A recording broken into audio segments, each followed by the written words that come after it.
in events hosting. They hope to leverage these events into economic growth and the revitalization of undervalued neighborhoods. So Rio's leaders are adopting an extrospective posture in their management strategies and have in particular looked to Barcelona as a model for successful Olympics development. My discussion here focuses on a downtown waterfront area in Rio called Zona Portuaria.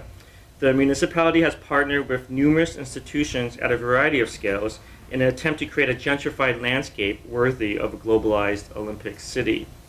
This focus on incorporating models and best practices deemed successful in other cities is based on an impulse to manage risk and project a sense of order onto the city.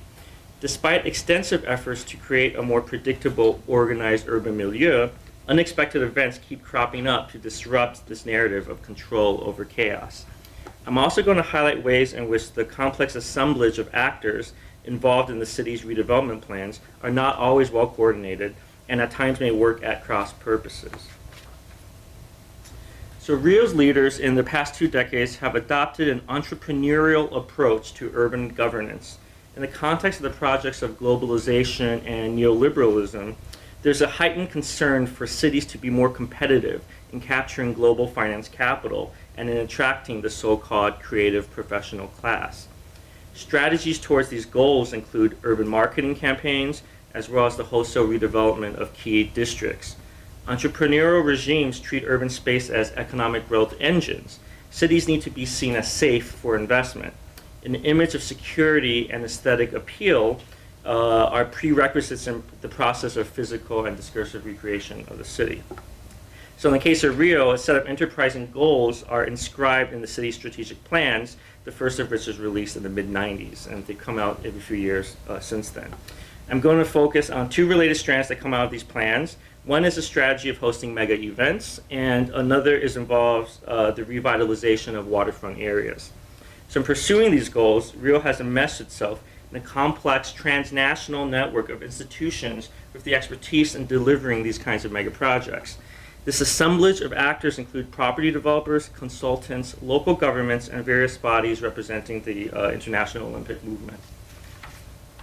Rio's leaders have aggressively pursued a mega event strategy for the city. The Olympics is the crown jewel in a sequence of major events that the city will be hosting between 2007 and 2016. It'll be the culmination of more than 2 decades of efforts to bring those games to the city. Rio was inspired to mount an Olympic bid in the mid-90s after Barcelona's experience with the 92 games quickly became a model for how a city can use mega events to reinvent itself as an economically vibrant global city.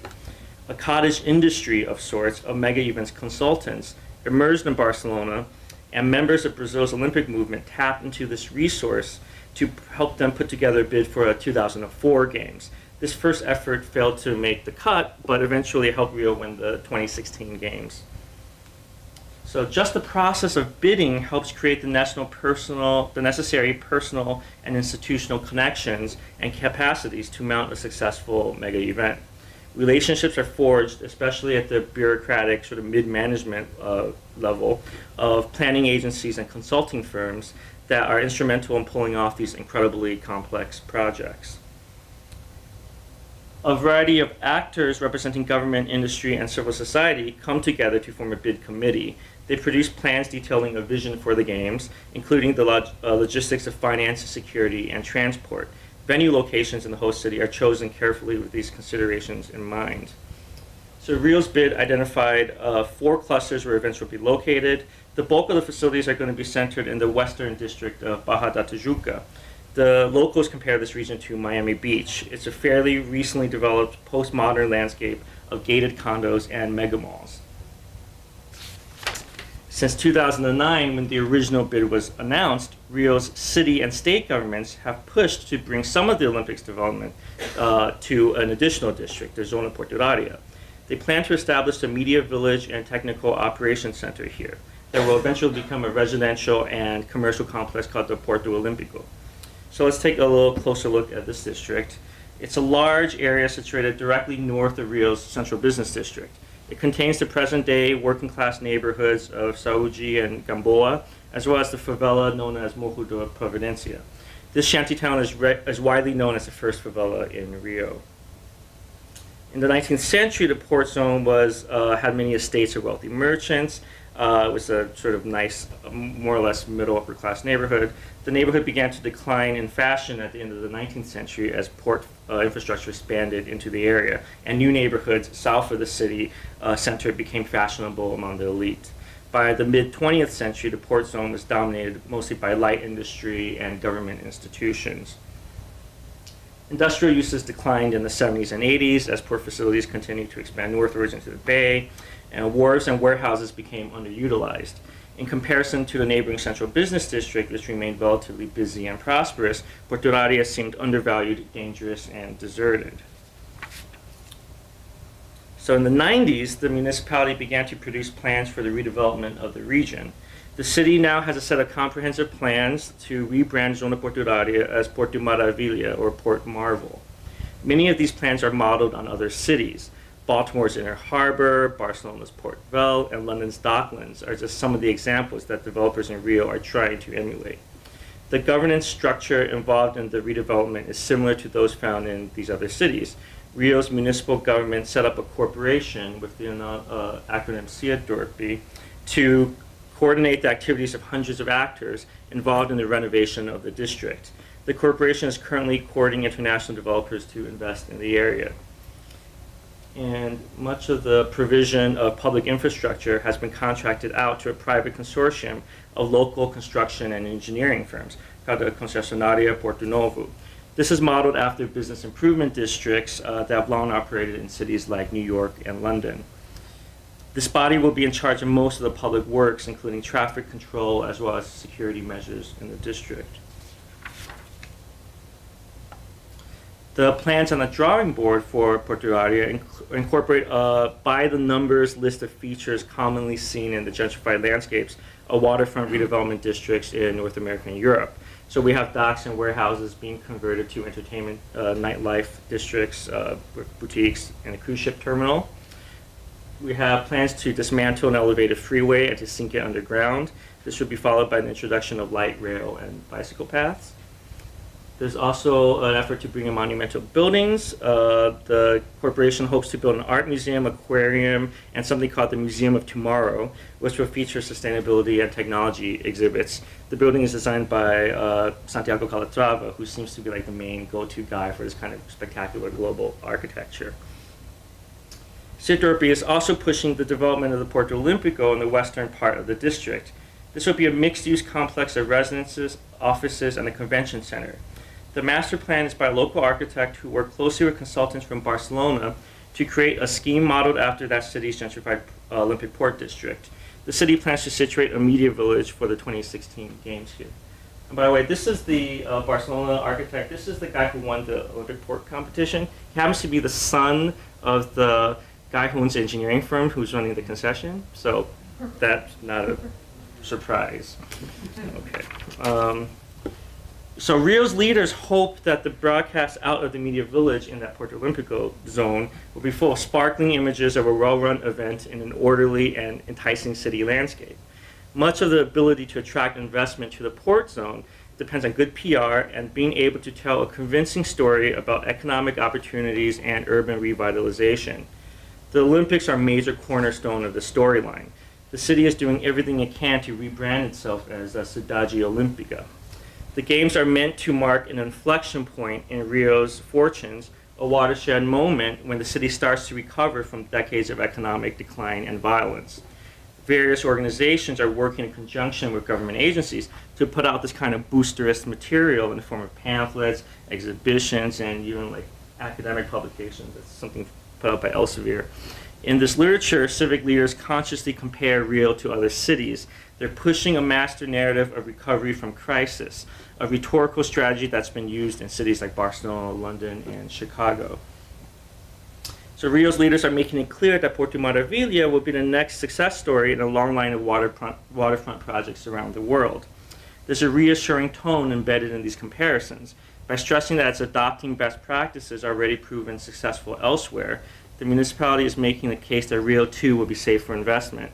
There's a heavy emphasis on improvements in security and on learning from other places in order to mitigate risk. This concern over learning by example and managing risk is not an obsession unique to Rio. By pursuing mega events, the city has opened itself up to complex protocols of knowledge transfer and risk assessment associated with the international Olympic movement. Any city that even bids for games has to enter a system of constant evaluation by the IOC, contingents from other host cities, and transnational consulting firms. One of the main goals of these auditing procedures is to make sure the process of hosting the Olympics and the delivery of the necessary infrastructure is as orderly and predictable as possible. So in some ways, they're being subject to a certain amount of sort of discipline from the outside. One aspect of Rio's urban fabric that's often seen as the greatest threat to the image of order is the presence of its favelas. The municipality has been working hard to re-narrate the favelas as not just a problem area, but also as urban assets. They're doing this through a combined strategy of military pacification, favela tourism, and infrastructure provision. So the impacts of these interventions can be seen in the port zone in the Morro de Providencia community. It's a particular focus because of its symbolic status as the first favela in Rio. One of the ways in which the city plans to claim control is to build a cable car system between the top of the hill and surrounding neighborhoods. The city's already been installing these highly visible cable cars and elevators in other districts to link these formal and informal areas. The cable car idea was inspired by a system implemented earlier in Bogota, Colombia, which Rio's mayor saw on a trip there. So there's this kind of transnational dissemination of even infrastructure type ideas. These cable cars make the favela seem more orderly and legible and frankly surveilled. This and a program of self-guided tours promoted by the state government tend to spectacularize the favelas and make them seem less threatening to outsiders. But in spite of best efforts to paint a picture of rational planning and the imposition of control over chaos, situations constantly arise to spoil the effect. Socio-technical assemblages in Rio are always full of surprises. There's consistent infrastructure breakdowns, such as the recent spate of manholes exploding throughout the city. In 2010 and 2011, more than 60 manholes randomly exploded, including in posh tourist districts, causing dozens of injuries and even a handful of deaths. A couple of months ago, these 3 office buildings suddenly collapsed right downtown, killing 17 people. This is attributed to unlicensed and badly managed renovation work. We also have the less dramatic, but also just as problematic, threat of strike of police officers in Rio and other cities just days before the start of Carnival. And then there's the usual problems with cost overruns and delays. So there's some rising doubts that the metro line to the Olympic venues out in Baja de Tijuca will be fully operational by 2016, for instance. So these signs of mismanagement and chaos get amplified in the global media because the city is now under intense spotlight. Every unexpected disaster, every sign of poor management gets refracted through this lens of mega events. The constant refrain becomes, what does this mean for the Olympics? The heightened scrutiny increases tensions between the various groups involved in the delivery of these projects. Competing interests are negotiated via formal contractual arrangements as well as more informal understandings. So one conflict that's arisen is the use of the Olympic brand name to market development in the port zone. The Porto Olímpico project was not part of the original bid for the Games. The IOC and the Brazilian Olympic Committee are mainly focused on the delivery of a smoothly run event. Urban revitalization per se is not their primary concern. This is one of the reasons why the bulk of the venues were to be placed in the more sort of wealthy and isolated district of Baja. But the mayor, the governor, and more localized growth coalition, right, have a stronger interest in using the Olympics as an agent of gentrification. While the port zone was not included in the original bid, the city lobbied hard to get a few ancillary venues moved to that area. So the IOC apparently only sort of reluctantly agreed to that change. Another issue is that Rio has branded itself as the Olympic City and is using the brand to highlight all kinds of projects that are not directly involved in the sporting events. So the IOC is famously sensitive about brand control, and technically the city shouldn't be using the brand to market non-Olympic developments. And according to a person I talked to in the local organizing committee, the Olympics brand managers are sort of putting up with it a little bit because it needs the cooperation of local government and wants to maintain good relationships. So the IOC builds prestige by opening up new territory to the Olympics. The Rio Games will be the first ones in South America. The emerging BRIC economies are seen as great places for corporate sponsors to seek growth opportunities. This is surely one of the reasons why the IOC awarded the Games to Brazil, Russia, and China over just a span of only 8 years. The international Olympic movement depends upon the cooperation of localities, and local governments in turn depend upon international players to put together these events. These groups are bound together through a formal system of contracts. At the same time, they can wriggle around this regulation via less formal tacit understandings. So you have some subtle dynamics at play here. So just to sum up, Rio is engaged in a complex transnational network of property development and event delivery. Its extrospective gaze is driven by the drive of local leaders to create a new narrative of order, security, and global influence for the city. These storylines, however, are constantly disrupted by unexpected outbreaks of chaos. This adds to a tension between the various players involved in the remaking of the city. So nevertheless, a successfully run event is seen as too great a prize to let the project as a whole fall apart. So the transnational mega events industrial complex, for good or for bad, continues to grow, link together far-flung actors in informal and formal, organized and haphazard ways. So I'll stop here, and I guess we'll take discussion later. Okay, thank you.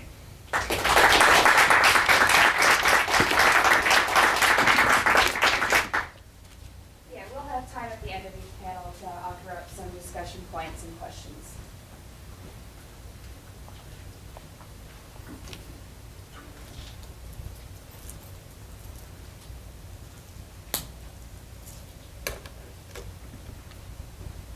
All right. I'm Joe Quick. I'm a second-year graduate student in the anthropology department.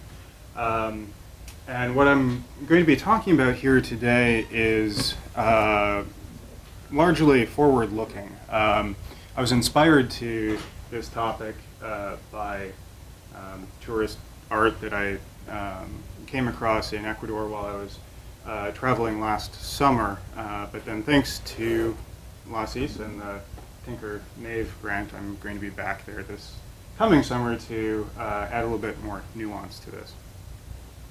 So a year ago at the LACIS Graduate Student Conference, I spoke about indigenous media.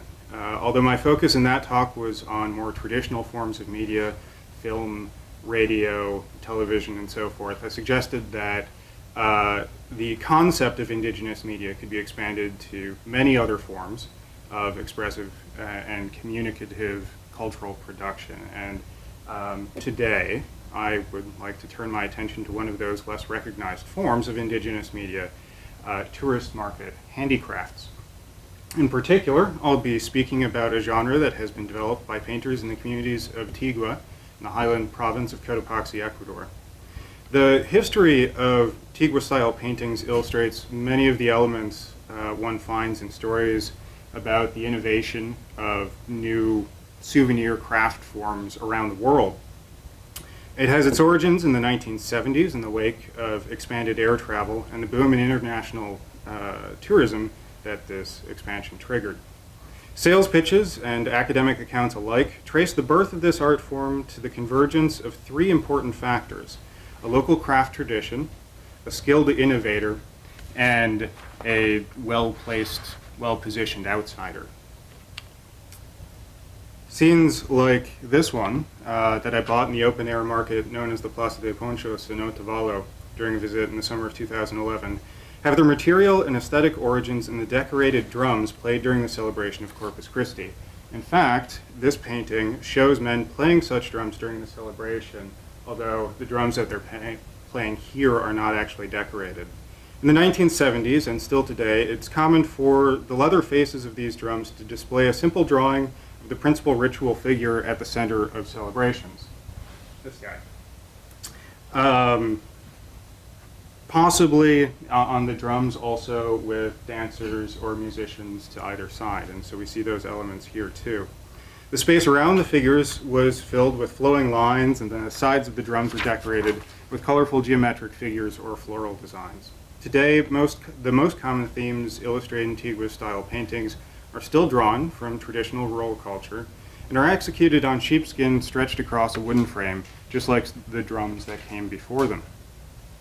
The initial folkloric elaboration and the first steps in the transition toward the paintings that appear in stalls at tourist markets today is typically credited to Julio Toaquisa. As the story goes, Julio was inspired to his art by an encounter with a shaman and a subsequent dream that caused him to paint a drum and take it with him to play during the Corpus Christi celebrations in Pujili. His drum attracted the attention of Olga Fish, a gallery owner and collector who bought the drum from him and went on to become an influential promoter of Tigua art and a strong influence in the early development of the genre. She and other dealers from outside Tigua encouraged the production of more portable items that would appeal to foreign collectors and tourists. Today, Tigua-style paintings may be found in tourist markets all over the highlands of Ecuador, in galleries and museum gift shops in Ecuador's major cities, and occasionally on display in museums in Ecuador and abroad.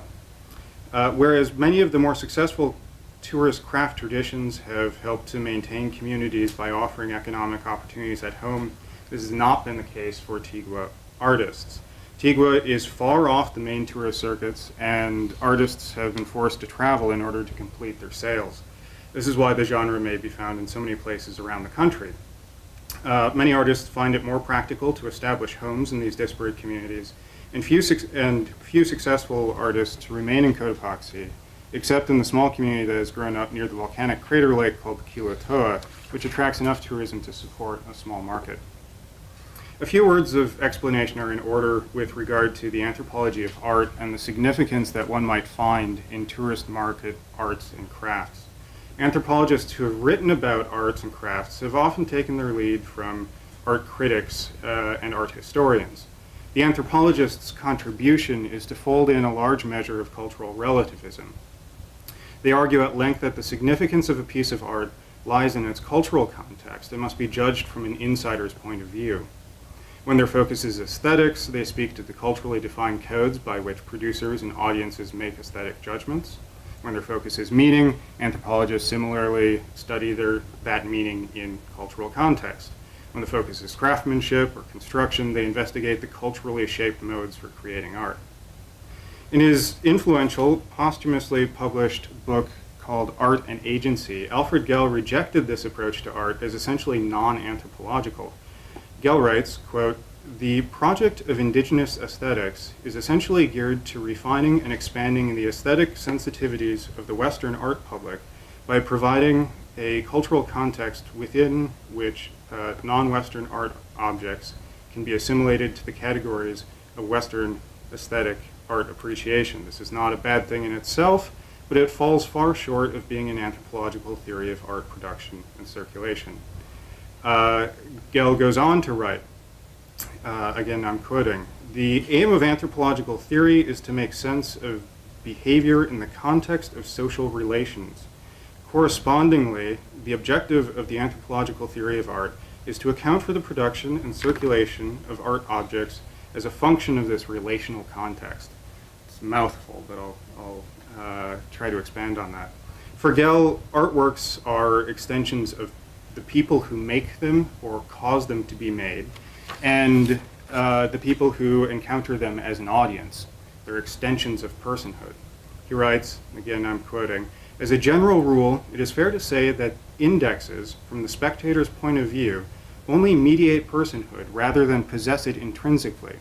However, the personhood of the artist, the prototype, or the recipient can fully invest the index in artifactual form, so that to all intents and purposes it becomes a person, or at least a partial person. It is a congealed residue of performance and agency in object form, through which access to other persons can be attained, and via which their agency can be communicated." End quote. The key word in this statement is mediate. While Gell is seeking to convince his readers that artworks participate in the social realm very much like people do, as a result of being invested with the agency of those with whom they come into contact, I find that his strongest claim is that people gain access to the thoughts and intentions of others through the physical traces that those mental activities produce in the world around them. Art mediates personhood because it is partially through art that personhood can be identified and assessed. Herein lies the problem with Gell's complete rejection of aesthetic engagement with art as non-anthropological. The way in which people engage with each other through art is mediated by the content of artistic expression. And because access to the personhood of others is not immediate, misunderstandings and miscommunications have a tendency to proliferate.